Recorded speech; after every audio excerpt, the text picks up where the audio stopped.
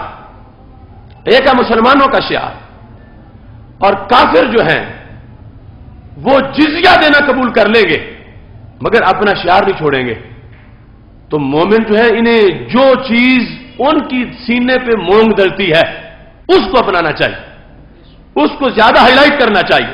زیادہ high light کرنا چاہیے۔ ایک تو وہ درود شریف والا مسئلہ آپ نے سن لیا، اور دوسرا یہ بھی سنو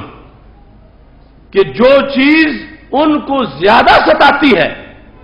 زیادہ ہائی لائٹ کرتی ہے، زیادہ ان کے سینے میں جس کا درد ہوتا ہے اس کے زیادہ نعرے لگاؤ، اس کو زیادہ ہائی لائٹ کرو، اس کو زیادہ اجاگر کرو، تو ان چیزوں میں سے ایک چیز ممتاز حسین قادری کا نام بھی ہے۔ یعنی اس وقت عالم مغرب اس انتظار میں ہے کہ 295 کا معاذ اللہ خاتمہ ہو، ان کو یہ انتظار ہے، یعنی اب بھی یہ جب 4 جنوری کا دن گزرا ہے ہم تو یوم ناموس رسالت منا رہے تھے اور چند ٹوٹرو اپنے وہ لے کے کتبے 295 کے خلاف کھڑے تھے اور وہ اپنے بغض کا اظہار کر رہے تھے، تو ان کو جو سینے پہ مونگ دلتا ہے امر وہ 295 ہے، اور 295 کو ہائی لائٹ کرنے میں جو کردار ادا کیا اس صدی میں وہ بڑے کرداروں میں سے ایک کردار ممتاز حسین قادری کا کردار ہے۔ اس واسطے ممتاز حسین قادری کا نام لینا، ممتاز حسین قادری کی رہائی کے لیے کوشش کرنا، ممتاز حسین قادری کے نعرے لگانا، چونکہ اس کی تکلیف دشمنوں کو زیادہ ہوتی ہے تو پھر ثواب بھی زیادہ ملے گا، پھر ریٹ بھی اللہ کے دربار میں زیادہ لگے گا۔ پھر اس صورتحال کے اندر ہمارے لیے اس شعار کو ظاہر کرنا زیادہ ضروری ہے۔ میں پہلے کئی مرتبہ کہہ چکا ہوں کہ مجھ جیسے خطیبوں کی ہزاروں تقریریں امریکہ کو، برطانیہ کو وہ میسج نہیں دے سکی جو ممتاز قادری کی ایک گولی نے دے دیا ہے۔ یہ ایک علامت بن چکا ہے نام نہاد روشن خیالی کے خلاف، امریکہ کے جو ڈرون حملے ہیں ان کے خلاف، امریکی تہذیب کے خلاف اور امریکی مداخلت کے خلاف، اور یہ جتنے بھی اسلام دشمن ہیں ان کے خلاف آج ایک سمبل بن چکا ہے، نشان اور اظہار اشعار کا بن چکا ہے۔ اس بنیاد پر اور تو اور رہا جو دیگر معاملات ہیں وہ بھی اپنی جگہ، کہ کہو کہ پاکستانی ہے، کہو کہ پنجابی ہے، اس کے لیے ہم کوشش کریں، مگر ان چیزوں کی حیثیت ثانوی ہے۔ ہم اس لیے کوشش کرتے ہیں کہ جو ہمارے محبوب ہیں وہی ممتاز قادری کے بھی محبوب ہیں، اور اس بنیاد پر وہ شعار بن چکا ہے اور اس شعار کی حمایت کرنا ہم سب پہ لازم ہے تاکہ دنیا کو پتہ چلے کہ مسلمان اپنے رسول صلی اللہ علیہ وسلم کی عزت و ناموس پر اتنے فدا ہیں کہ جو اس عزت اور ناموس کے لیے اپنے آپ کو پیش کرتا ہے مسلمان اس کو بھی اپنے دل کا محبوب بنا لیتے ہیں۔ یہ چند باتیں اور چند مقدس ملفوظات حضرت مجدد الفسانی رحمہ اللہ تعالیٰ کی ان تعلیمات سے میں نے آپ کے سامنے پیش کیے تاکہ پتہ چلے کہ ہم جن پیروں کو مانتے ہیں ان کی تعلیمات کیا ہیں. ہم نے اپنی طرف سے کچھ بھی نہیں گھڑا، اپنی طرف سے کچھ بھی پیش نہیں کرتے. وہ قرآن ہے، سنت ہے، اور سنت اور قرآن سے جو ان لوگوں نے ہمارے لیے سوغات تیار کی ہے اسے ہی آپ کے سامنے پیش کرتے ہیں. میری دعا ہے خالق کائنات جل جلالہ حضرت مجدد الفسانی رحمۃ اللہ علیہ کے مرکز پرنور پر کروڑوں رحمت نازل فرمائے. وآخر دعوانا الحمد للہ رب العالمین.